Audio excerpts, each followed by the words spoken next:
A man goes to the doctor and complains that his wife can't hear him. "How bad is it?" the doctor asks. "I have no idea," the husband says. "Well, please test her stand 20 feet away from her and say something.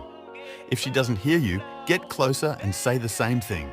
Keep moving closer and closer and repeating the comment until she does hear you. That way we'll have an idea of her range of hearing loss." So the man goes home and sees his wife in the kitchen chopping up vegetables for dinner. From 20 feet away. "What are we having for dinner?" No answer. From 10 feet, same thing. From 5 feet, same thing.